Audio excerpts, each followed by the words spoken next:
जय श्री कृष्ण जय श्री कृष्ण जय श्री कृष्ण हरे जय श्री कृष्ण जय श्री कृष्ण जय श्री कृष्ण। नमस्कार दोस्तों, स्वागत है सभी लोगों का आपके अपने चैनल भारतीय ब्लॉगर में। एक ऐसा योग जो विषैला है, एक ऐसा समय जो खतरनाक है, एक ऐसा कालखंड जो केवल और केवल हानियां और मृत्यु लेकर के आ रहा है, इसके बारे में आज सारी जानकारी मैं आप लोगों को देने वाला हूं इस छोटे से वीडियो के माध्यम से। ध्यानपूर्वक सुनिएगा।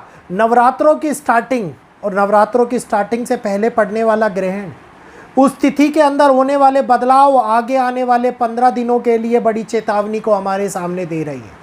क्या हो सकता है इन 15 दिनों के लिए और क्यों ये समय इतना महत्वपूर्ण बन जाता है, जो हम लोगों को इतना ज़्यादा डरा रहा है और इतना ज़्यादा एक गहन सोच रखने के लिए कार्य करता हुआ नज़र आ रहा है। तो ध्यानपूर्वक सुनिएगा, समझिएगा, वीडियो को ध्यान से जानिएगा।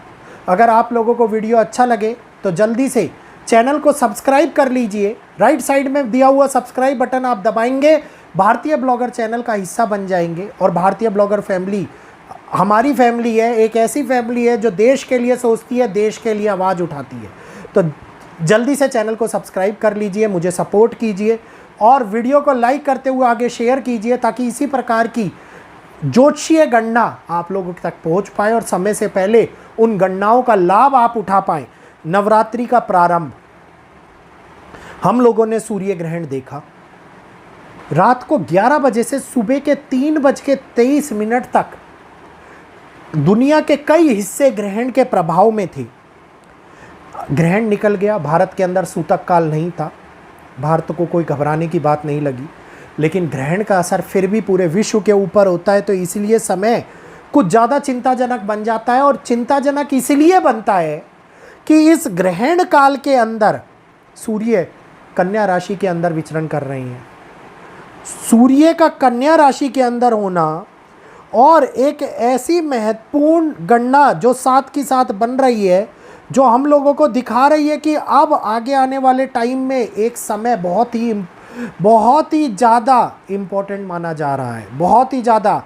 क्योंकि एस्ट्रोलॉजिकली अगर मैं बात करता हूँ तो इस समय के अंदर, हालांकि ये आंशिक सूर्य ग्रहण था, लेकिन इस आंशिक सूर्य ग्रहण का मतलब अगर मैं बात मानूं तो ये समसप्तक योग के अंदर भी बना रहा था। मतलब सूर्य और शनि का समसप्तक योग, कन्या राशि में गोचर कर रहे सूर्य, और आगे अगर मैं बात करूं शनि देव की जो मीन राशि में स्थापित है, मतलब एक दूसरे के सामने दृष्टि संबंध बनना, समसप्तक योग की उत्पत्ति करा रहा है। और समसप्तक योग इस समय के ऊपर अच्छा नहीं माना जाता। ये योग विषैला योग माना जाता है, पीड़ित योग माना जाता है।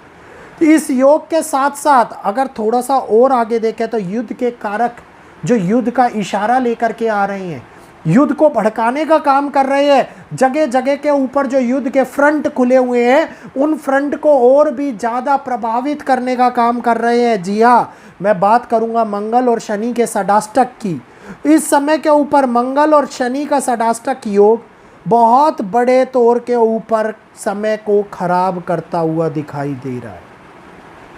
ये षडाष्टक योग, जिसके बारे में पहले भी मैंने आप लोगों को कई बार विवरण देते हुए बताया है पुराने वीडियोस में, उस विवरण के परिणामों की अगर मैं बात करता हूं और जिस तरीके से सूर्य और शनि पिता और पुत्र के समसप्तक योग के परिणामों की बात करता हूं, और वहीं पर मंगल और राहु का भी अंगारक का कॉम्बिनेशन बन रहा है, तो इसके बारे में अगर हम देखें तो युद्ध की स्थिति चारों ओर से गिराव लाती हुई नजर आती दिखाई देती है।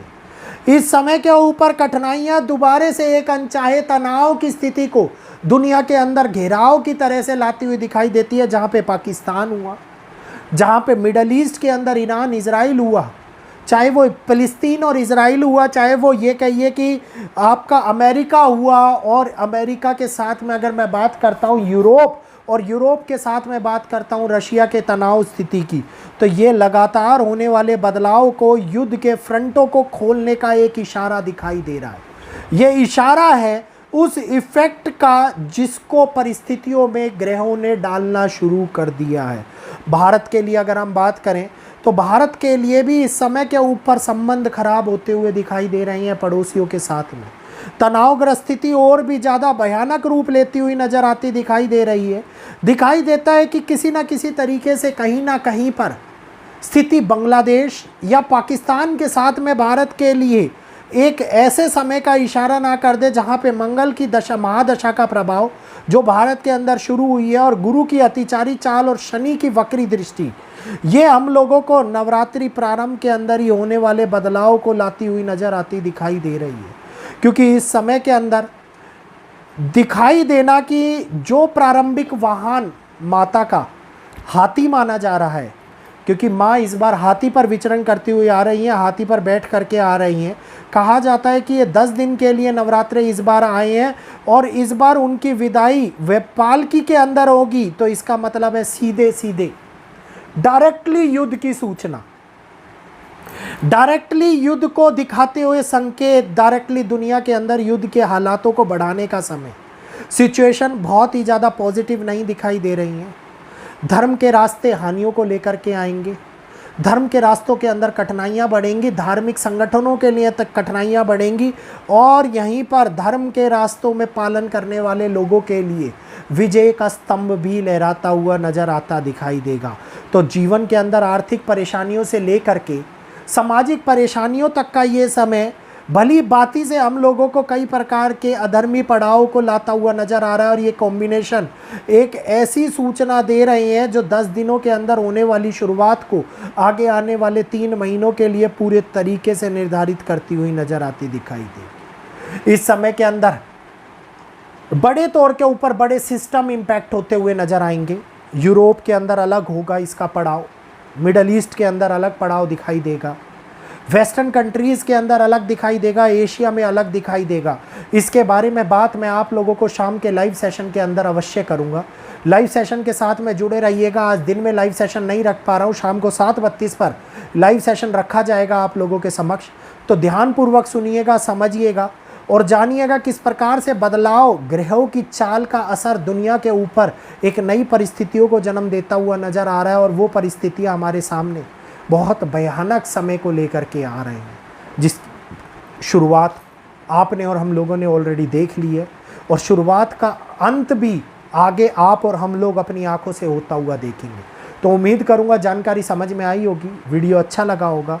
वीडियो को लाइक करते हुए आगे शेयर कीजिए, चैनल को सब्सक्राइब कीजिए, बेल आइकन को ऑल पर कीजिए। आप लोग एक सब्सक्राइब का बटन दबाएंगे, मेरे को प्रोत्साहन मिलेगा, मुझे सपोर्ट मिलेगा और हम लोग आगे आप लोगों के लिए वो चीज़ें निकाल करके लेकर के आएंगे जिनके बारे में जानकारी आसानी से उपलब्ध नहीं हो पाती। तो यहीं पर अपनी वाणी को विराम देते हुए सभी लोगों से इजाज़त चाहूँगा, इजाज़त दीजिएगा। आज के लिए इतना ही। जय श्री कृष्णा, जय माता दी।